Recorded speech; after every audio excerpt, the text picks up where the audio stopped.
All right, today we're going to move on in our examination of Greek culture to the area of literature. The first part of literature we're going to consider is history. There are two major historians, two men who are writers of history in that world. One is Herodotus, and he's considered the father of history. He's the first person who really was an historian, writing down the history of different people and events. Now, we could say that the Bible has history, and it does, but he is a person who is writing it from the perspective of all peoples involved and so on. Whereas the Bible gives us history, but it's for a particular purpose and about the particular people that God wants us to know about. Now, Herodotus is not entirely reliable. His works contain a lot of myths and exaggerations. The other historian is less well known, Thucydides.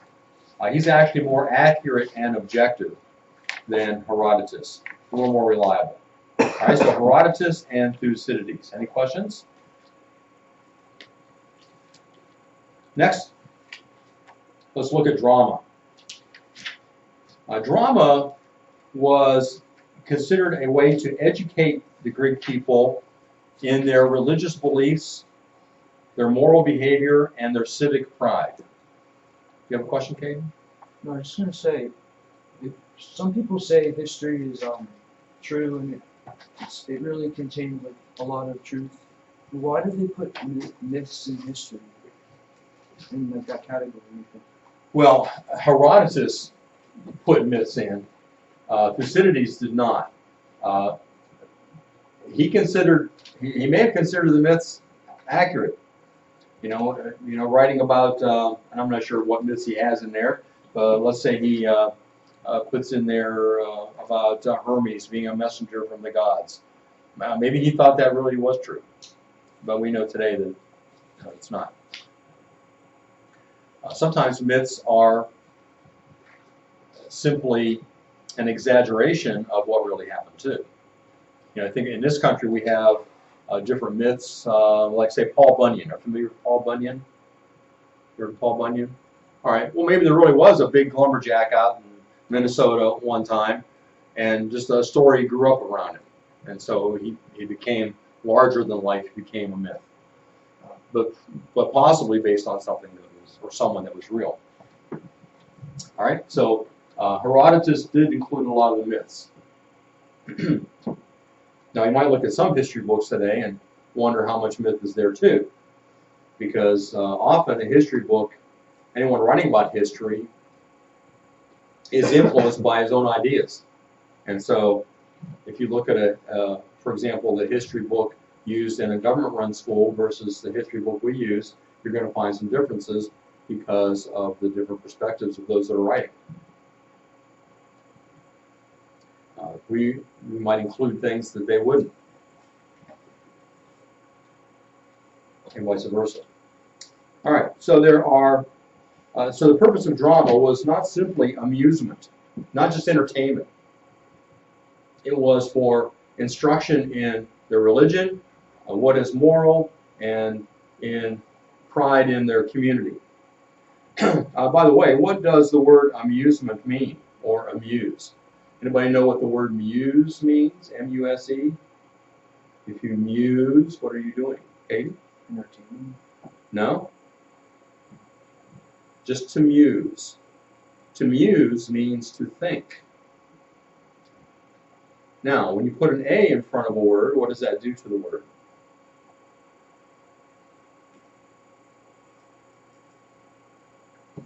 Have you taken English? Joel? It means to not. Yeah. So amuse means to not think. So when you go to an amusement park, you're there to not think. When you're watching a movie or playing a game, if it is amusement, then it is not thinking. Their drama was not amusement. Their drama was for a purpose. They wanted people to think about what was being presented. And I have to say, thinking about the television when I grew up, when we watched comedies, situation comedies back then, first of all, we didn't have to worry about inappropriate language or inappropriate situations or sexual themes. That wasn't there. And there was always a moral. There was always something being taught. So whether it's the Andy Griffith Show or Leave It to Beaver, there's always a lesson to be learned. Have you ever watched any of those old shows in the 50s? Yeah, they're still enjoyable, aren't they? I think they're funny still, but they don't have all the objectionable stuff that we find today. The ones we have today are teaching things too, but they're teaching immoral behavior, and they're teaching against religious ideas. Yes? People think it just might be because, you know, there's new stuff that are trending, or just the world's getting worse. That's why it's like the TV shows are getting different. Well, our country has moved further and further away from God. And so that's what we get. All right, so that was the purpose of drama. There are three types of drama. There's comedy. The first comedies were mainly satirical and mocked men in power for their vanity and foolishness. You wouldn't have thought that that might have been a very safe thing to do, but that's what it did. They made fun of people in power. The first master of comedy was the playwright Aristophanes. You may have heard of him. Much later, Menander wrote comedies about ordinary people and made his plays more like sitcoms. Another kind of drama was tragedy. Tragedy dealt with the big themes of love, loss, pride, the abuse of power, and the fraught relationships between men and gods. Typically, the main protagonist of a tragedy commits some terrible crime without realizing how foolish and arrogant he has been. Then, as he slowly realizes his error, the world crumbles around him. The three great playwrights of tragedy were Aeschylus, Sophocles, and Euripides. Kate? I was just going to say you have 2 blanks, not 3. For the types of plays? Yeah. Oh, there should be a third. If there's not, then you'll have to add it. Aristotle argued that tragedy cleansed the heart through pity and terror, purging us of our petty concerns and worries by making us aware that there can be nobility in suffering. He called this experience catharsis. We still use that word today for something that we watch or experience that sort of cleanses us, makes us feel better. It's cathartic. The third kind of play is what's called the satyr plays. These are short plays that were performed between the acts of tragedies and made fun of the plight of the tragedy's characters. So these are short plays, they're like in between acts. They're like commercials that make fun of the main characters in the play. So that would have been fun. Satyrs are creatures that are half human and half goat, and they were the actors in these satyr plays. There are very few examples of these kind of plays still around because that wasn't considered anything great. It was just kind of a little comic relief in between the tragedy. Thespis is the name of the man who is considered to have established drama around 534 BC, according to tradition. And actors today are called after him. They're called thespians. Sophocles is the famous writer of tragedy, and Aristophanes a writer of comedy. Now, as I show you some pictures of theaters, there are remains of them today, the ruins, we'll talk a little bit more about the specifications. Here's the theater of Dionysius below the Parthenon looking down. As I showed you before, all these seats would have continued up the hillside.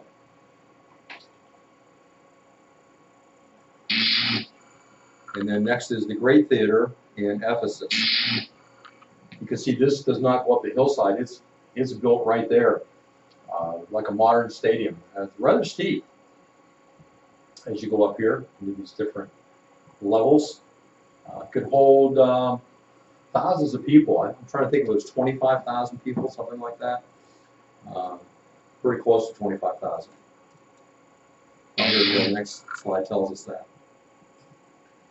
I want to go back to here.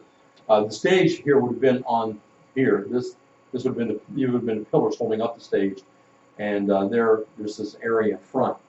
Now, when they were performing, there were no special costumes or scenery. The audience had to imagine what was going on, and you've experienced that. How many of you came out to see the middle school play recently, The Elevator Family? Now, was there an actual door on the elevator? But you imagined it was there, right? When it opened and closed, you kind of imagined it being there. And as you know, I've directed a lot of plays, and sometimes we have a lot in the scenery and the set, but even then, everybody knows it's not real. But when you get into it, when you begin watching it, you begin to imagine that it's real. You begin to perceive that these things are really happening. And one of the greatest compliments I ever had from a spectator was after watching one of my plays. The person said, about 20 minutes into the play, I forgot that I was watching the play. It seemed so real. Well, see, if the actors are doing a good job, you forget about the things that are not there, and your mind picks up that imagination. And so they had no scenery or costumes.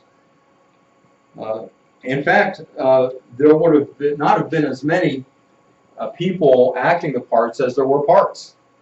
So how did they distinguish between when one character was on and another? Today we have different people usually and dress them a certain way, but they're going off stage and coming back on as a different character right away. What did they use? They used a mask. They wore a mask to tell what character they were. And the word that was used for that is a word that we have today, but we use it in a little different way.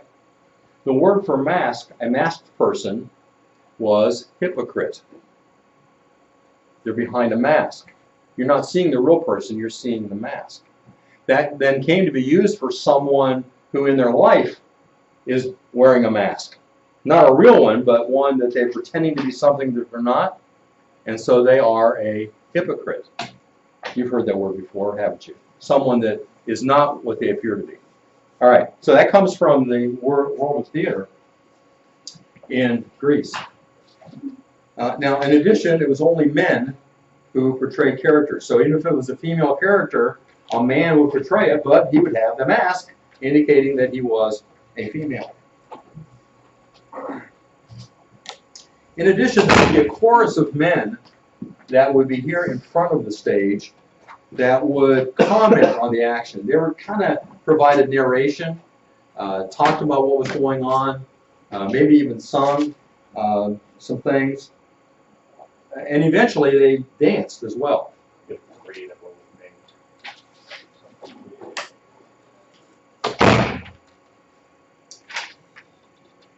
And so, and this orchestra, or this area was called the orchestra because orchestra is the Greek word for dance. Well, much later, as theater develops in the Western world, when we started putting instruments down here to play music for plays, because they were down here in front of the stage, they were called an orchestra. So today we think of an orchestra as being musical instruments, but originally it was a chorus of men that sometimes were dancing. All comes from the Greek theater. Here's now further looks at the great theater of Ephesus. Here's another look at it. Now, actors were held in high esteem, and they received a smaller remuneration from the state. Plays were not for profit, but as an act of worship to the gods. So they didn't look at it as a way of making money off a play. This was an act of worship, and so the state thought that was important, the government, and so they paid the actors. Here are some masks that have been found. This is a mask for tragedy. This is representing King Priam of Troy. And here's a mask of a youth. These are actually terracotta copies of masks. Originally they would have been made of linen and plaster. Here is a devilish satyr. Here's one of the satyrs that's making fun of the members of the tragedy. And This is a buffoon. This is a silly person. Here are figurines of actors with their masks on. So the actors wore masks. Any questions about the drama?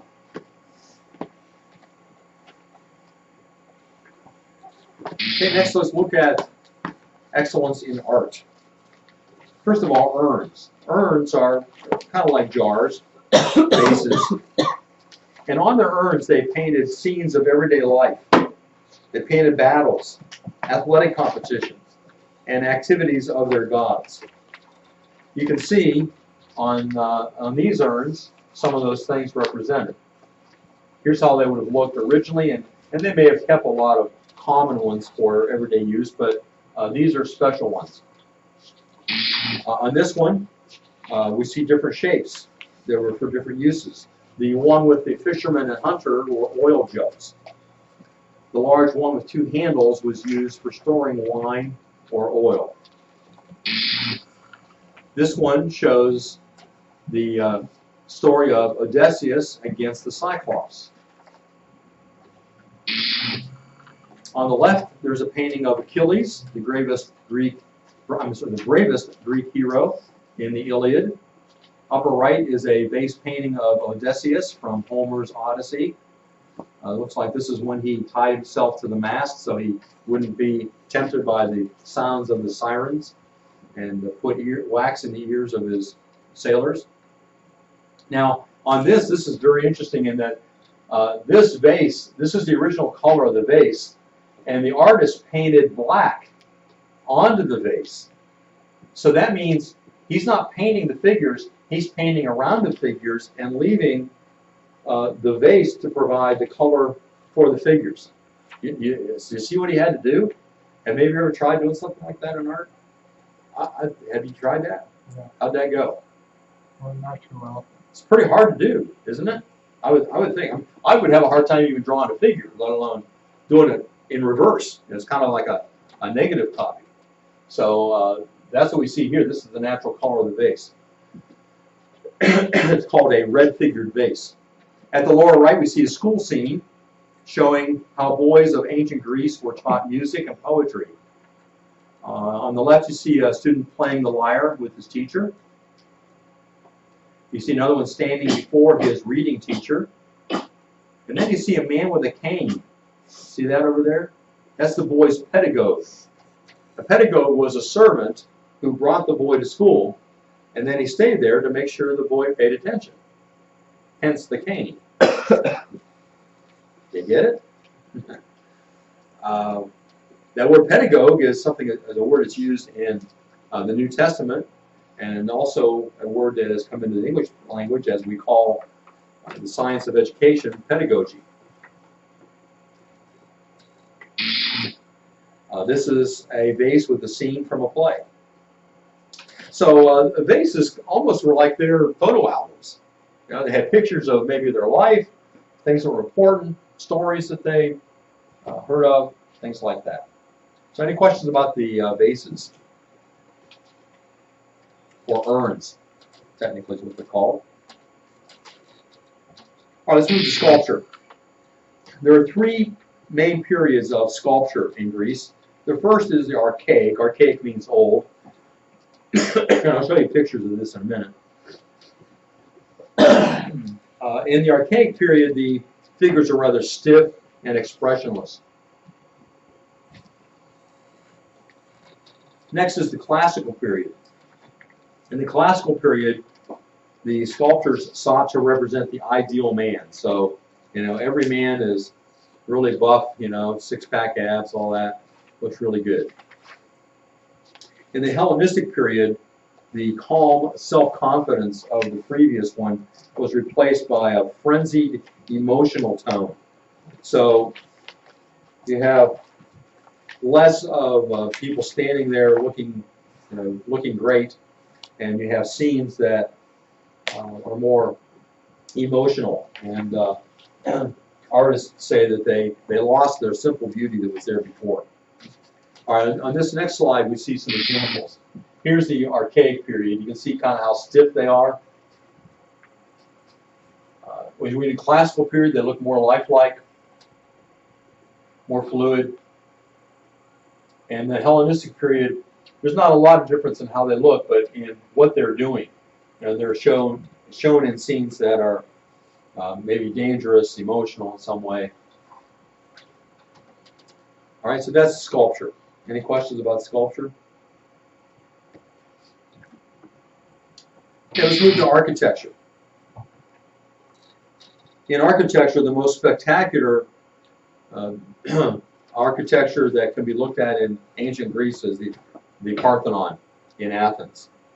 It was started in 447, and it featured numerous architectural innovations. It sat on a base that was 70 meters long and 26 meters wide. So that's the length, and here's the width, you can see from this angle. It was constructed in the Doric style, which we'll talk about in a moment. It had 17 columns along its length and 8 columns along the width, each of which was over 10 meters high and 2 meters in diameter.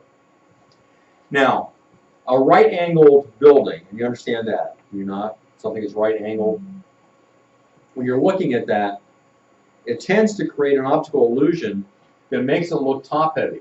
So in other words, the columns look like they're bigger at the top than the bottom because it's a right-angle building. To compensate for this effect, the Parthenon's columns utilize an architectural effect called entasis, in which the columns get gradually thinner from the middle up. So this column looks like it's totally straight, but it's actually thinner up here than it is down here. It's an optical illusion. They also carved a lot of figures all around the top here. Now, it can't be seen today because people have come and taken them off. In fact, Lord Elgin, a British diplomat, removed a lot of them back in 1801, and so shipped them where? To London. It's where all the artifacts of ancient history seem to go. But they were supposed to be magnificent features. The Apostle Paul, of course, saw the Parthenon, the other places of worship, and that caused him to address the issue of the one true God to the Greeks that were there in Athens in Acts 17. Now, I referred to those pillars as columns, and that's technically not correct. It's technically called an order. This is an order, and this is the capstone. And these are 3 different kinds. The first one was Doric. The Doric orders were solid, strong, masculine looking. So just straight and look strong. Then we come to the Ionic. And you notice the capital here of the Ionic is more fancy. The whole order is fancier, is more graceful, and the capital is has scroll-like features. And then we go to the Corinthian, and it is richly carved and has ornately designed capitals. So this is called the order, and these are the capitals. And you can see how they get more and more involved and more fancy as we go along. Now at this point in the class, we used to take a field trip, which we can no longer do. The field trip was over to Mrs. Mahoney's art room because she had on her wall the 3 different kinds of columns drawn on her wall, painted on her wall. But a couple years ago, they decided to redo the art room, and that got painted over, and there's something else there now. So we missed out on the field trip. It wasn't a long one, but it was just a break from sitting here anyway. But here are the 3 columns, or the 3 orders. I keep wanting to call them columns, or orders. Yes? Well, perhaps called cap or capital? Cap is short for capital. Technically, it's called capital. That's the real name. Any other questions?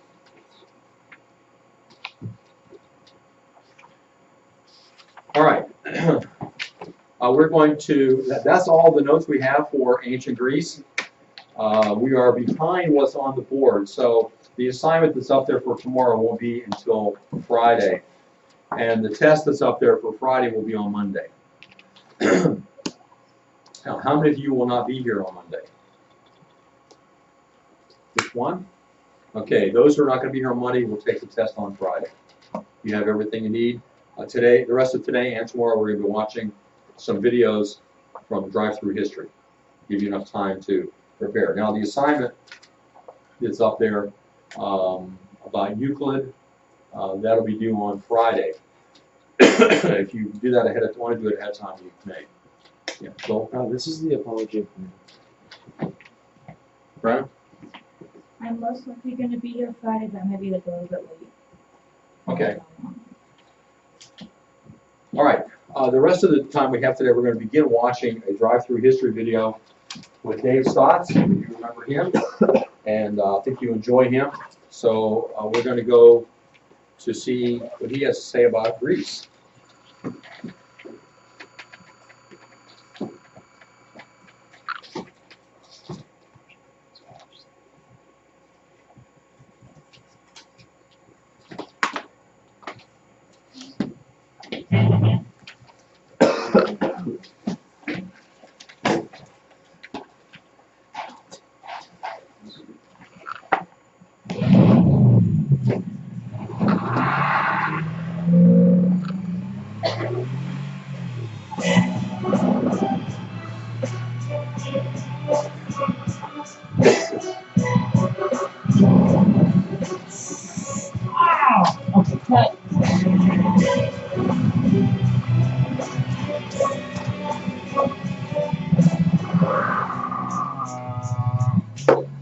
One of early Greece's decadent cities. The Persians called this place one of the most colorful tremendous stories. It's not even really a representation. What century mosaic of Jesus Christ on the back of his right?